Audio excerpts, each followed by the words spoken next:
요한복음 18장 1절에서 11절, 예수께서 이 말씀을 하시고 제자들과 함께 기드론 시내 건너편으로 가시니 그곳에 동산이 있는데 제자들과 함께 들어가시니라. 오늘 이야기는 급박한 상황이고 또 행동을 기록한 것이기 때문에 다 기억하고 있습니다. 다른 복음서하고 좀 다르게 기록을 하고 있지만 그러나 그 내용 전체는 흔들리지 않고 변함없는 말씀을 하고 있는 것을 알 수 있습니다. 어제는 세상이 아버지를 알지 못하여도 나는 알게 해 주셨고 내가 알므로 제자들이 알게 되었습니다. 그것을 의로운 아버지여라고 기도를 했습니다.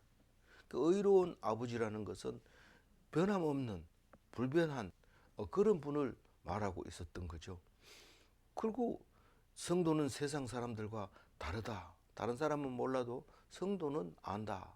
뭐를 아느냐? 성도는 예수님의 은혜를 압니다. 우리를 위해서 베풀어 주신 놀라운 사랑을 압니다. 그리고 예수님 사랑 말고 예수님의 은혜 말고 하나님의 사랑을 알게 됩니다. 이 성도는 세상 사람과 똑같이 생각하면 안 됩니다. 오늘 1절 말씀을 읽어보면 이 기도를 하시고 이 말을 예수께서 이 말씀을 하시고 이렇게 표현을 했습니다. 그 다른 마가복음에서는 찬미하고 그리고 이제 감람산으로 갑니다. 감람산으로 가려면 기드론 시내를 건너야 되는데 다른 공간복음에서는 감람산으로 이랬지만 요한복음에서는 기드론 시내를 건너 이렇게 그렇게 표현을 했습니다. 감람산에 가면은 동산이 있다고 얘기하는데 동산이라는 뜻은 케포스라고 하는 가든 정원을 말하고 있는데 자세히 읽어보면 정원에 들어갔다라고 얘기를 합니다. 나중에 붙잡힐 때 또 나왔다 이렇게 얘기합니다. 그래서 들어갔다 나왔다 하는 걸로 봐서는 그게 굴이었던 것 같은데 그 굴 안에서 기름을 짜는 틀이 있었던 것 같아요. 그래서 그걸 겟세마네 동산이라고 얘기를 한 게 아닌가. 지금은 그렇게 다 생각을 하고 있습니다. 그 동산이 있는데 밤에 잘 때는 거기가 자고 아무리 기후가 틀려도 저녁이 되면 이슬 또 오고 또 기온이 달라지니까요. 그래서 지붕이 있는 게 나았는데 아마 이 동산이라고 해도 지붕이 있었던 것 같아요. 그래서 거기서 제자들과 함께 들어가서 있는데 이 2절 한번 읽어볼까요? 그곳은 가끔 예수께서 제자들과 모이시는 곳이므로 예수를 파는 유다도 그곳을 알더라.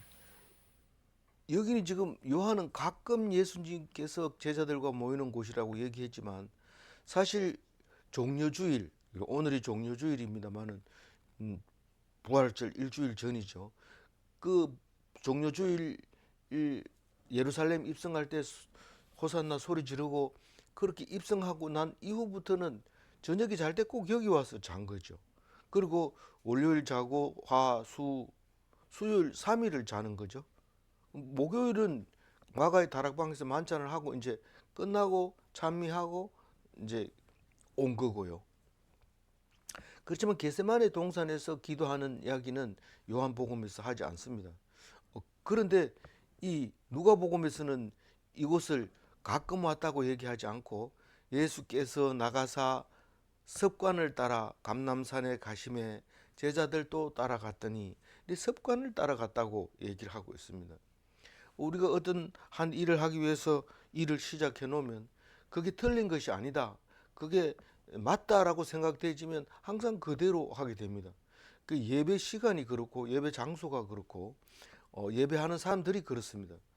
만약에 잘 하다가 안 해버리면 무슨 이유가 있어서 그럴 수도 있겠지만 대부분은 그게 그동안 했는 것이 잘못돼 버립니다. 가다가 중간 가면 그 잘못된 겁니다. 그게 무슨 말이냐면 우리말에도 그런 말이 있죠. 가다가 중지고 타면 아니가만 못하리라, 그런 말인데, 우리가 늘 예배 드리다가 안 드려버리면 그동안 드린 거 다 소용이 없다, 오히려 안 드린 게 낫다, 그 말입니다. 왜 그랬나 이러니까, 그동안 했는 게 옳다면 지금도 해야 되지 않느냐 이 말입니다. 다시 말해서 중지고 타면, 이 말은 내가 하기 싫어서 안 하는 걸 말하는 거죠. 우리가 그래서 명예퇴직하려고 하는 사람들을 붙잡아 놓고 꼭 그 얘기를 합니다. 네가 만약에 여기 중간에 퇴직한다는 것은 뭐 하기 싫고 다른 거 더 좋은 게 있고 뭐 해봐야 소용없고 이렇다고 해서 그만둔다 하더라도, 뭐 퇴직금도 있고 이러니까 뭐 그만둔다 하더라도, 그렇다면은 지금까지 했는 것은 다 억지로 돈 때문에 했는 것이 되기 때문에, 그동안의 교수로서의 명예라든가 그동안 사람들에게 주장했던 이런 것들은 주장할 수가 없다. 그러니 이 끝까지 있는 것이 사람들 보기에도 보기 좋고, 학교에서 나가라고 할 때는까지 있으라. 뭐 잘못해가지고 쫓겨난다는 건 그건 할 수 없다. 그러나 쫓겨나고 옳고 그르고는 딴 사람이 결정하고 또 나중에 결정이 될 일이지만, 그거 가지고 따지지 말고 나가라 하기 전까지는 있으라, 그 얘기를 이제 자주 만나는 사람마다 해주는데, 요즘은 만나는 사람 그리 많지 않아서 그런 얘기를 잘 안 합니다만, 그때 한동안은 많이 그렇게 했습니다. 우리가 가끔 모인다고 요한은 얘기하지만, 누가는 습관을 따라, 그리고 모이지 않을 때는 습관, 모이지 않기를 패하는 습관을 가지는 사람들처럼 하지 마라, 이런 말을 우리가 하게 됩니다. 그 그래서 그 제자들이 모이는 기도하는 곳, 기도하고 또 모이는 곳인데, 유다도 잘 알지요. 유다도 잘 알죠. 근데 유다도 만약에 예수님을 안 팔았다면 멋진 사람이죠. 유다가 아주 유능한 사람이니까요. 머리도 좋고 그런 유다기 때문에. 그런데 뭐 유다가 중간에서 이제 실족을 하게 되는데, 뭔가 판단을 잘못한 거예요. 이 왜 그럴까요? 돈을 계산을 잘하니까 사람들이 다 우러러 보고 존경하고, 네 판단이 맞다 이런 생각을 하니까, 이 사람은 그냥 판단이 맞다고 생각을 한 거죠. 예수님을 팔아서 그 돈을 가지고 결국은 큰 일을 할 때 이거 가지고, 이 돈 가지고 더욱 더 빚내리라, 그렇게 생각을 했는데, 그게 그만 음, 실족이 되는 거죠. 3절 읽어보겠습니다. 유다가 군대와 대제사장들과 바리새인들에게 얻은 아래 사람들을 데리고 등과 횃불과 무기를 가지고 그리로 오는지라. 이거는 사건이기 때문에 다른 그거하고 비교하면 자세히 잘 표현이 되는데, 유다가 누구를 데리고 오냐면 이제 세 종류의 사람을 데리고 옵니다. 군대도 적어도 2명은 넘을 거고요. 제사장들이라고 했으니까 제사장들도 2명이 넘을 거고, 아래 사람들이라 했으니까 아래 사람들도 2명이 넘으니까 최소한 6명은 데리고 왔습니다. 그러나 6명만 안 데리고 올 겁니다. 사람이 많이 올 겁니다. 이걸 우리는 체포조라고 얘기를 합니다. 예수님 체포조가 6명과 유다와 7명입니다. 최소 7명인데, 그보다가 넉넉하게 잡는다면 14명 정도가 왔는데, 그냥 온 게 아닙니다. 밤이니까 등을 들고 옵니다. 등불을 들고 오고, 그다음에 횃불을 들고 오고 무기를 들고 왔는데, 여기서 뭐 제사장들 이러면 다 압니다. 제사장이 누군지. 군대 군대는 뭔 군대가 저 로마 시대 때 로마 군대입니까? 그거 말고 사내들인 공회원에서 강제 집행하기 위해서 필요한 군대가 있는 거예요. 무기도 가지고 있고 또 집행 권한도 있습니다. 그래서 그렇게 무력을 쓸 수 있는 군대가 있었는데 아래 사람은 누굽니까? 이러면 하속들이라고 그러는데 하속들은 바리새인의 경비병 이렇게 얘기도 하고 있는데 수행원이라고 하죠. 하인이라고 얘기하는 그 아래 사람들을 또 데리고 왔어요. 그러니까 이 무장한 거는 군대고 아래 사람은 뭐 간단하게 무슨 뭐 이런 뭐 몽둥이 같은 거 이런 거 들고 왔을 겁니다. 그러니까 무기 중에는 검과 뭉치를 가졌다고 공관복음에서는 얘기하지만 칼과 몽둥이로 번역한 것도 있습니다. 이 몽치는 우리가 현재 잘 못 보지만 옛날에 도깨비 방망이처럼 생긴 건데 이 방망이는 방망이인데 짤막하고 이게 맞으면 아프도록 울퉁불퉁한 게 달려 있는데 그걸 몽치라고 얘기를 합니다. 그런 그 무기를 뭐 이 사람 죽이는 무기는 못 가지고 다닙니다. 그 로마 군인들을 대항하기 때문에 위험하다고 이제 못 가지고 오게 돼 있습니다. 그래서 이제 이렇게 사람을 데리고 지금 옵니다. 좀 지금 예수님 제자 다 합해봐야 12명의 제자 중에서 11명이고 예수님이고 그럼 12명인데 그 외에 또 따라다니는 사람이 영화를 보면 한 4명 정도 됩니다. 그러면 이 사람들하고 숫자가 비교해 봤을 때 이 군인들이 더 많았을 거란 말이에요. 아니면 비등하든지 뭐 그랬을 텐데 그 지금 예수를 잡으러 온 장면을 묘사하고 있습니다. 4절 읽어. 예수께서 그 당할 일을 다 아시고 이르시되 다 아시고 나아가 이르시되 너희가 누구를 찾느냐. 이 안에 이제 굴 안에 있는데 바깥에서 오는 소리가 나니까 예수님이 나갑니다. 다른 복음에서는 예수님이 이제 됐다 이러면서 나가자 이래가지고 나갔는데 그 전에 이제 겟세마네 기도를 하고 갑니다. 여기서 나아가 이 말은 이제 굴에서 밖으로 나왔다고 표현하고 있는 겁니다. 그 당할 일을 다 안다는 것은 언제부터 알았어요? 물론 창세 전부터 알고 있었지만 우리 이야기를 들어보면 가룟 유다가 만찬을 석상에서 일어나서 밖으로 나가고 난 뒤에 예수님이 이미 선포를 합니다. 13장 31절에 보면 그가 나간 후에 예수께서 이르시되 지금 인자가 영광을 받았고 하나님도 인자로 말미암아 영광을 받으셨도다. 이렇게 말함으로써 그때 당시에 제자들은 무슨 말인지 모릅니다. 이 요한이 가룟 유다가 나간 것은 무슨 뭐 유월절 준비하러 가는 모이다 그렇게 생각을 하고 있었는 거고 그랬는데 예수님은 이 말을 할 때 몰랐는데 지금 이 요한복음에서 요한이 쓰면서 그때 얘기했고 또 이때 또 얘기를 했다 그 얘기를 하면서 예수께서 그 당한 일을 아셨다라고 표현합니다. 당한 일을 알고 있으면 우리는 어떻게 할까요? 무슨 일을 당한 일이 만나면 안 하지 않으면 안 될 그런 일이 생기면 그 일이 불리하고 좋은 일이 아니 힘든 일이라도 기꺼이 가야 됩니다. 옛날에 그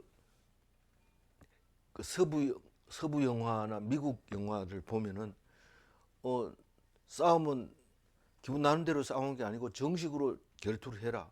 그리고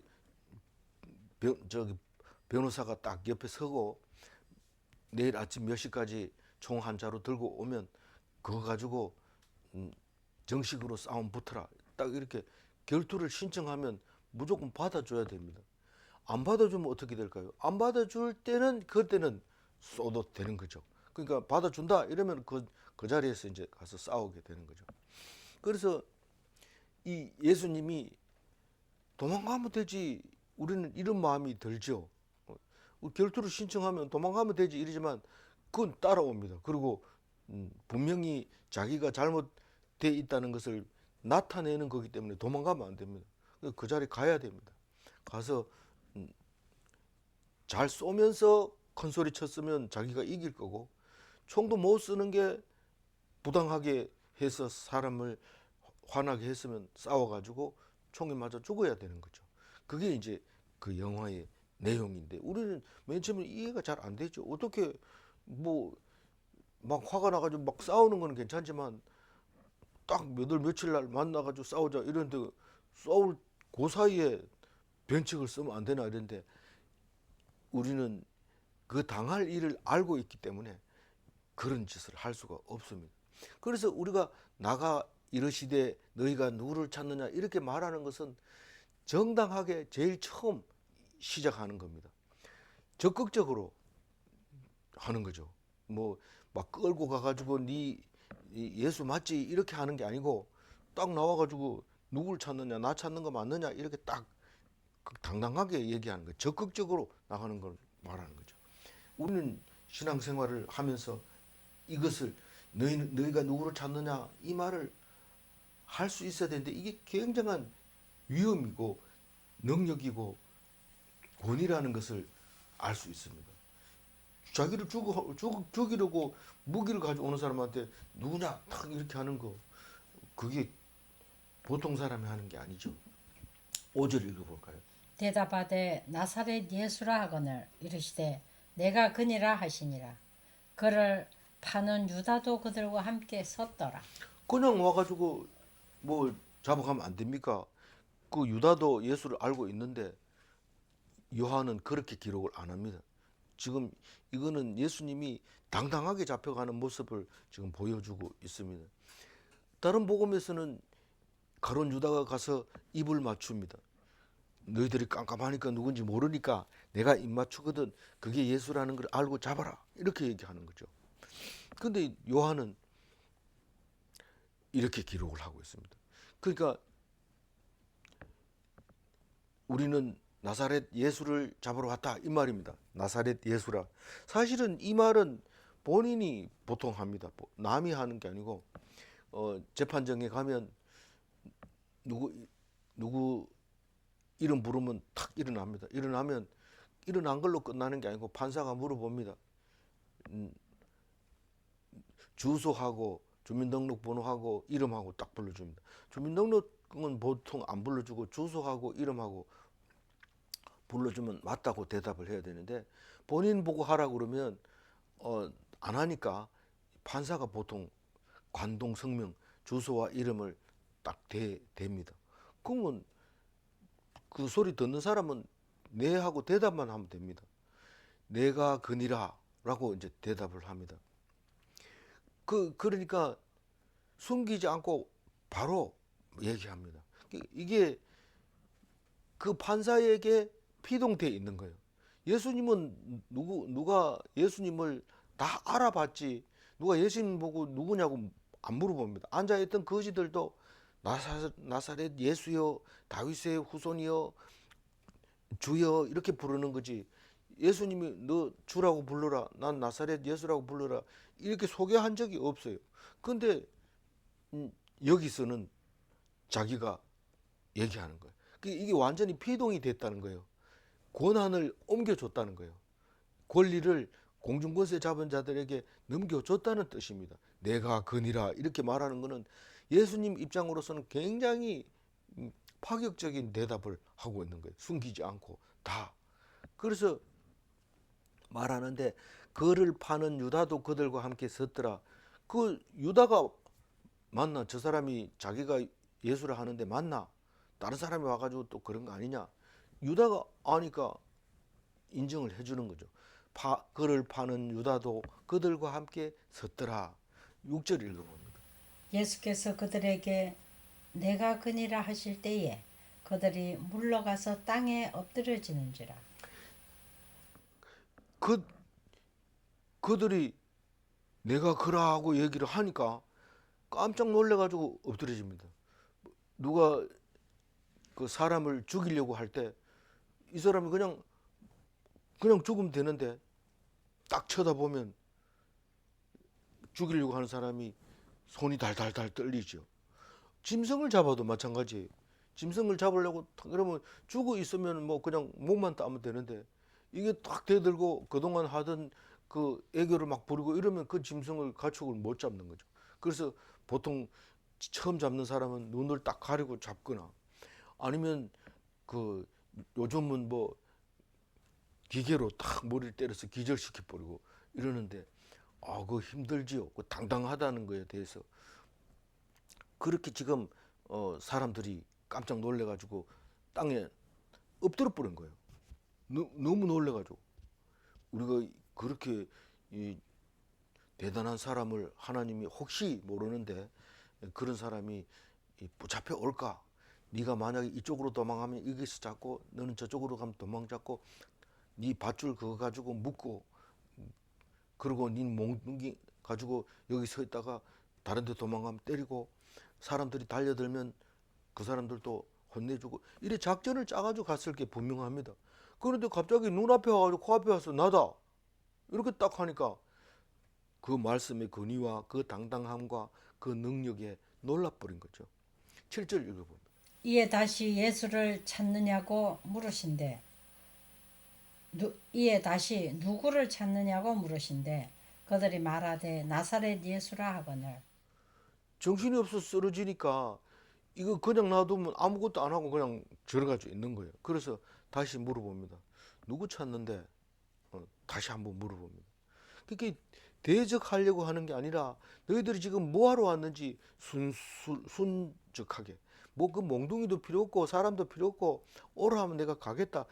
권위를 권세를 너희들에게 넘겨준다. 세상 권세 공중 권세에 넘겨준다. 그렇게 말하려고 누구를 찾느냐고 다시 물어봅니다.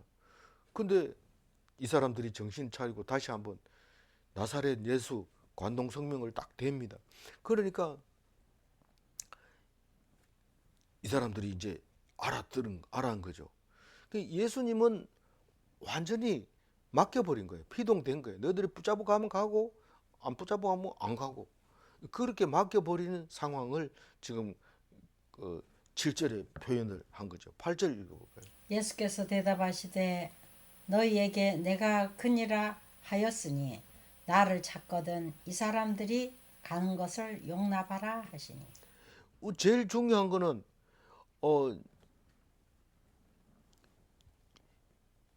이 사람들이 예수라는 사람이 분명히 이 자리에 있다고 생각하면 예수님의 그 제자들이 자기를 공격하려고 쫙 서는 모습을 딱 보게 됩니다. 그러니까 대적이 이제 딱 일어난 거죠. 이 8절 말씀은 내가 근이라고 얘기할 때는 옆에 섰던 사람도 대적 그 잡으러 온 사람도 전부 똑같이 이제 대적 상태로 딱 돌았습니다.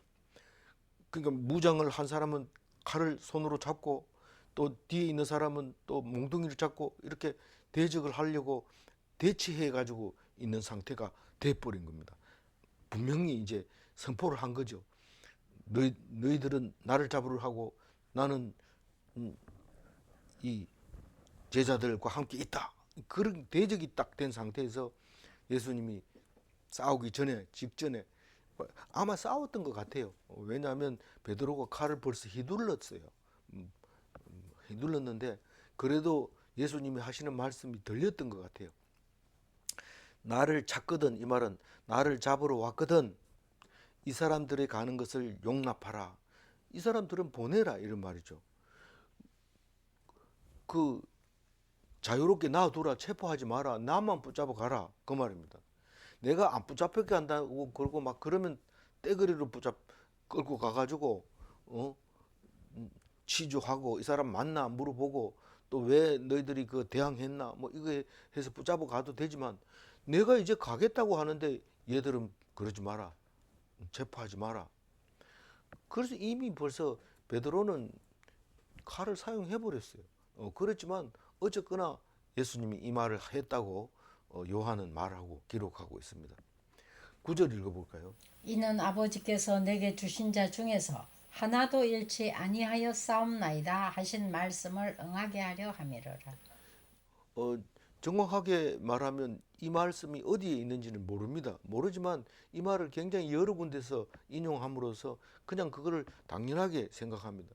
이게 정확하게 없는 거지 내용은 다 있습니다. 목자라고 하는 것은 진짜 목자는 양을 하나도 잃어버리면 안 됩니다.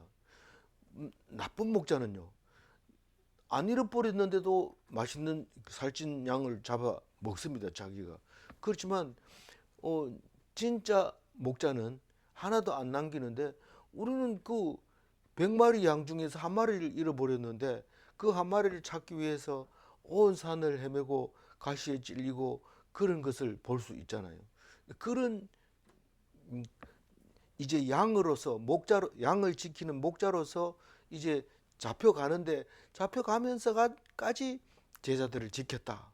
제자들을 사랑하시되 끝까지 사랑하시니라. 그런 그 말씀이 이 앞에 앞절에서 나왔잖아요. 그렇지만 멸망의 자식은 이미 적군에게 넘어간 거예요. 대적에게 넘어간 거예요. 그게 가룟 유다죠. 그 나에게 맡겼지만 결국은 멸망의 자식 하나는 넘어갔습니다. 그 얘기를 지금 아버지께서 내게 주신 자 중에서 하나도 잃지 아니하여 싸움나이다.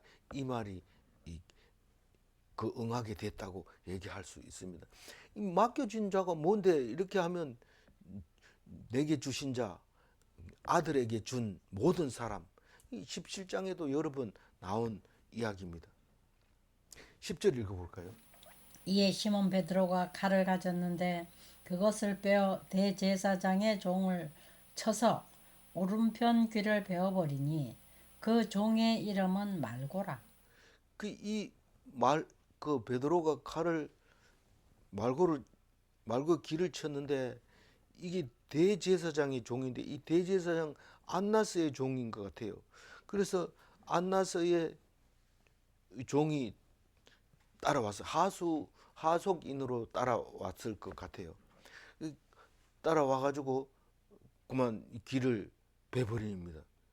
그러니까 여기는 안 나오지만 예수님이 그 길을 주어 가지고 귀에 붙여줍니다.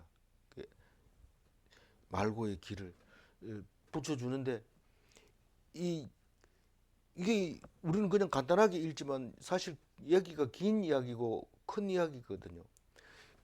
근데 이 말고의 친척이 베드로에게 질문을 할 때, 네가 예수님과 함께 있었다라고 말할 때 세 번째 말한 사람이요. 첫 번째, 두 번째, 세 번째 말한 사람이 말고의 친척이 베드로를 알아보고 네가 같은 도당이다라고 얘기를 하게 됩니다. 그러니까 나는 아니야 이러는데 예수님이 이제 신문을 다 끝내고 다 그 앞을 지나서 그 안나스 집에서 가야바 집으로 이제 다시 붙들려 가는 예수님 모습을 베드로가 봅니다. 그걸 보고 통곡을 하고 울지요. 통곡하기 전에 뭐가 울어요? 닭이 먼저 웁니다. 닭이 울고 베드로가, 이 말고의 친척이 말 한마디 하는, 니도 같은 도당이다 이 말 한마디 하는 것 때문에 닭도 울고 베드로도 울고. 그래서 유럽 여행 가면 닭 인형이 그렇게 잘 팔립니다. 그리고 닭 한 마리씩 사가지고 오면서 버스 안에서 삑삑삑 소리 내면서 그렇게 옵니다. 오늘 마지막 절 11절 읽어봅니다. 예수께서 베드로더러 이르시되 칼을 칼집에 꽂으라. 아버지께서 주신 잔을 내가 마시지 아니하겠느냐 하시니라. 칼을 칼집에 꽂으라. 그러니까 말씀에 순종합니다. 예수님 말씀에 순종하는데 이 칼을 사용을 하면 안 된다. 칼을 사용하면 칼로 망한다. 그리고 내가 뭐 힘이 없어서 베드로 네 칼에 의지하는 게 아니다. 지금 내가 아버지 잔을 마시지 않을 수가 없다. 고기까지만 해라. 고기까지만 해라. 이 누가복음에는 그래 놨어요. 이것까지 참으라 하시고 그 길을 만져 낫게 하시더라. 그런 이야기가 있고, 마태복음에서는 내 칼을 도로 칼집에 꽂으라. 칼을 가지는 자는 칼로 망하느니라. 그렇게 얘기를 합니다. 그럼 칼이 왜 필요합니까? 그래도 말고의 길을 자르는 데 사용했잖아요. 그 없어서는 안 돼요. 있어야 되지만, 그러나 말씀에 귀 기울일 수 있는 기회가 있습니다. 내가 뭐 아무것도 안 한다 이러면서 칼도 안 가지고 다니고 이러면 이 말씀을 들을 수가 없어요. 그래서 가지고 있을 때 있습니다. 그럼 제자들마다 다 있었냐 이러니까 그게 아니고 2개가 있다 그랬나요? 다른 성경에 보면 그거면 족하다. 그렇게 해가지고 있었어요. 그 많이 필요 없고 또 칼 몇 개만 있으면 되는데 사람 죽일 필요는 없고 뭐 종 귀 하나 자르는 건 그까지는 괜찮다. 뭐 그렇게 하시는 것 같아요. 그리고 그것도 그냥 귀 잘랐으니 버려버려요. 이런 게 아니고 귀를 주워다가 탁 이렇게 붙여주는 그 상황에서도 그런 여유가 있었던 거죠. 예수님이. 그 모습을 이제 얘기하고 있는 건데, 아버지께서 주신 자는 예수님이 감당해야 될 사명입니다. 우리는 그걸 가지고 미션이라고 그래요.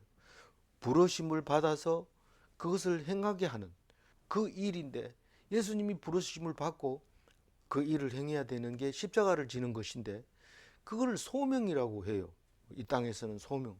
그 십자가, 예수님은 소명과 사명이 소명과 소천이 같은 날짜에 이루어지는 거죠. 물론 그동안 했던 게 다 소명으로 이루어졌지만 거기서 십자가에서 소천을 하게 됩니다.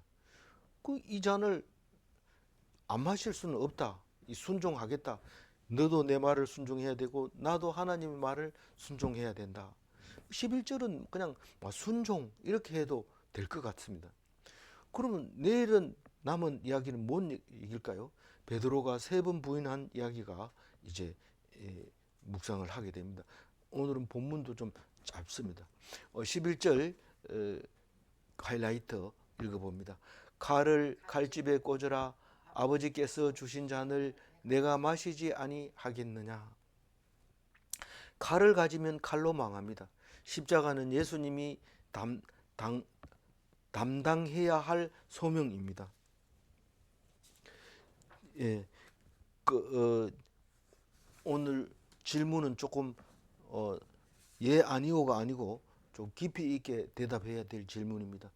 나의 십자가는 무엇인가? 예수님이 십자가 지지 나는 십자가 안 져도 되잖아요. 이런데 그러나 내가 져야 될 작은 십자가가 있습니다. 그 십자가를 물어보세요. 스스로에게 물어보시고 내 십자가가 무엇인가, 나의 소명이 무엇이고 내 미션이 무엇이고 내가 해야 될 사명이 무엇인지. 2번째 질문합니다. 하나님이 주신 자는 무엇인가? 이 첫 번째 질문하고 같은 것 같습니다. 그렇지만 그것을 다시 한번 생각해보고 내 잔이다, 내 십자가다, 그렇게 판단할 수 있는 귀한 하나님의 백성, 예수님의 제자, 그리스도인이 되시는 귀한 하루가 되게 하여 되시기 바랍니다. 기도하겠습니다. 하나님 감사합니다. 예수님이 이제 세상에서 가르치고 고치시고 복음을 전하신 것을 다 마치고 이제 십자가를 남겨놓고 있습니다. 이제 권세를 다 땅의 권세에게 넘겼습니다. 이제 붙잡혀서 신문 받고 채찍질 당하고 조롱 당하고 십자가에 달려 돌아가시고 3일 만에 다시 살아납니다. 이번 다음 주가 부활절입니다. 주일날 아침에 살아납니다. 안식 후 첫날에 살아납니다.